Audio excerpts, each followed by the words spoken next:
Okay, here for Amanda's speech. And her audience is her grandfather, her husband, Andrew, grandmom, mom, and dad. Picture yourself, you're living a normal, healthy life. Until one day, you wake up with a headache. And you do what everybody else does and take some medicine. But your headaches aren't going away, and not only are they lasting throughout the day, they're worsening. So you go see your doctor, and he prescribes you some pharmaceutical drugs and gives you a list of side effects. Then the seizures start, causing you to lose all ability to perform life's daily functions, such as walking. You're vomiting and chronic pain and fatigue throughout the day, and you're unable to eat and consume the nutrients you need to heal.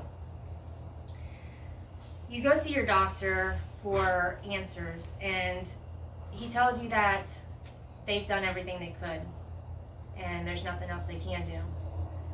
So it seems like all hope is lost.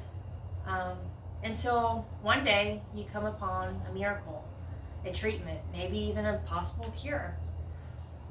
So your life is piecing back together, and you're able to take your control back and your roles back in life, and be able to enjoy life once again.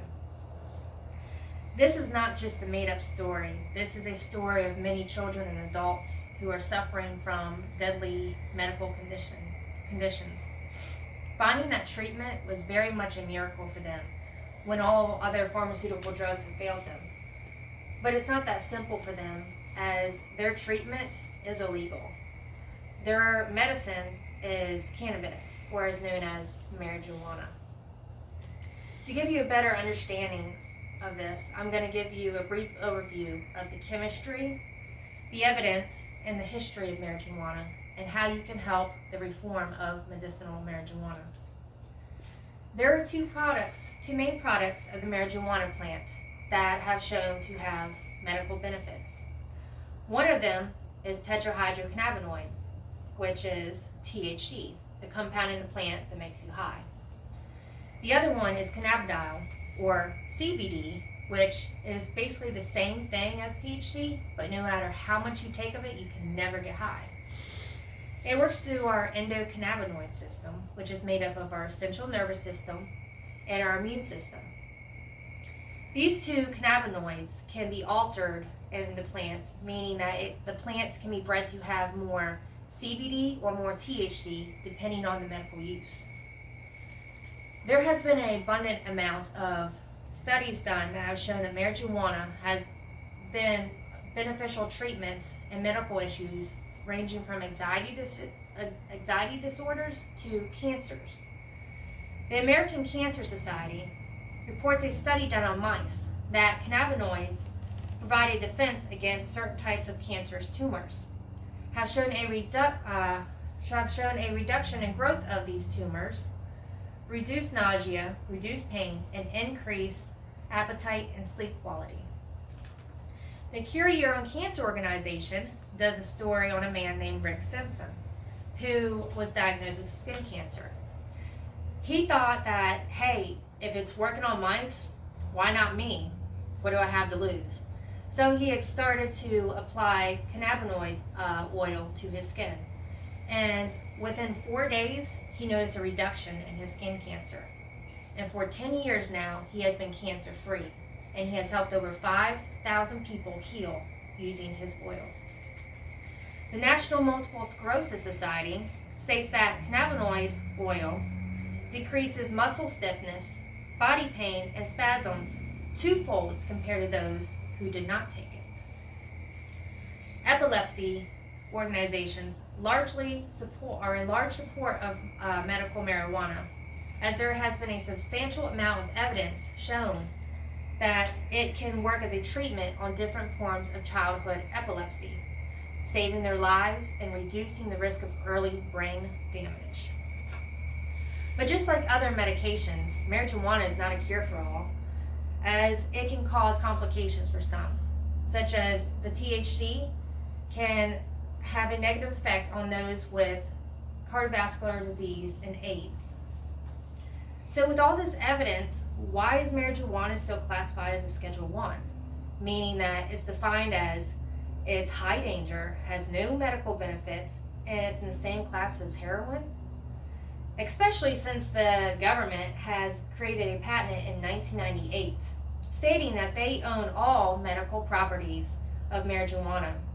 Quoted from this patent, cannabinoids have been found to have neuroprotectant and antioxidant properties. This makes cannabinoids useful in the treatment and prevention of disease such as stroke, Alzheimer's, Parkinson's disease, and so on. THC and CBD are powerful antioxidants, more potent than vitamin C and vitamin E. The government has also released pharmaceutical drugs made from marijuana, such as Epidiolex, which is a CBD oil used to treat different forms of childhood epilepsy. The government's cost for this, $32,500 per year.